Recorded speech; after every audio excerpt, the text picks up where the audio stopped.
በዚህ ሰማይ ላይ ነብዩ መሐመድ አለይሂ ሰላም ሆዳቸው በትልቁ የተነፋና በውስጡ እባቦች የሚታዩባቸውን ሰዎች አዩ።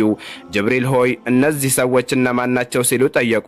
ጅብሪልም እነዚህ ወለድ ወይም አራጣ የሚበሉ ናቸው አላቸው። ወደ ሁለተኛው ሰማይ ሲያርጉ ነብዩ ዒሳንና ነብዩላህ ያህያን አለይሂም ሰላም አገኙ። እነርሱም በደማቅ አቀባበል ተቀበሏቸው። ታዲያ በዚህ ሰማይ ላይ ጸጉራቸውን ለባዳ ወንዶች በማሳየታቸው ምክንያት ሴቶች በጸጉራቸው ተሰቅለው ሲቀጡ ተመለከቱ። ወደ ሶስተኛው ሰማይ ላይ ሲያርጉ በውበቱ የሚታወቀውን ነብዩላህ ዩሱፍን አለይሂ ሰላምን አገኙ። እርሳቸውም ተቀበሏቸው። በዚያም ሴቶችና ወንዶች እሳትን ሲበሉና እሳቱ ከሆዳቸው ሲወጣ ተመለከቱ። ጅብሪልንም ስለነሱ ሲጠይቁት እነዚህ የየቲሞችን ወይም ወላጅ አልባ ሕፃናትን ገንዘብ በግፍ የሚበሉ ናቸው አላቸው።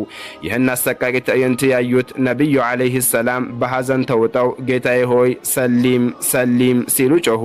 ወደ አራተኛው ሰማይ ሲያርጉ ደግሞ ታላቁን ነብዩላህ ኢድሪስን አለይሂ ሰላም አገኙ። እርሳቸውም በክብር ተቀበሏቸው። ነብዩ ኢድሪስን ካገኙ በኋላ እጅግ ዘግናኝ የሆነ ትዕይንትን ተመለከቱ። የሰዎች አፍ በመቀስ እስከ ጆሮአቸው ድረስ ሲሰነጠቅና ሲቆረጥ አስተዋሉ። ይህ አሰቃቂ ተግባር ሲፈጸምባቸው ህመማቸውና ጩኸታቸው ሊገለጽ የማይችል ነበር።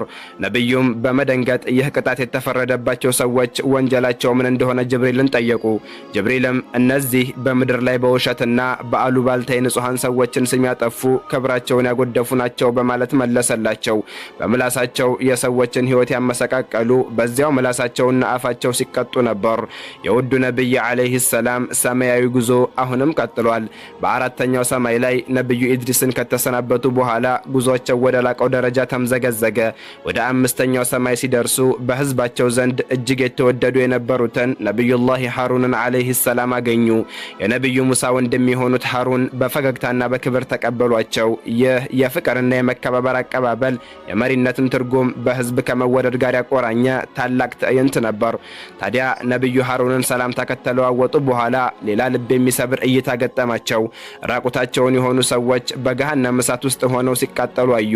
እሳቱ ሰውነታቸውን ሲበላ ስቃያቸው ከባድ ነበር። ይህ ቅጣት የተፈረደው በዝሙት ወንጀል በተዘፈቁ ሰዎች ላይ ነበር። በምድር ላይ ለአፍታ ደስታና ለሐራም ለተከለከለ ስሜት ሲሉ የአላህን ህግ የጣሱት በሰማይ ማምለጫ በሌለው የእሳት ልብስ ሲላበሱና ሲቀጡ ተመለከቱ።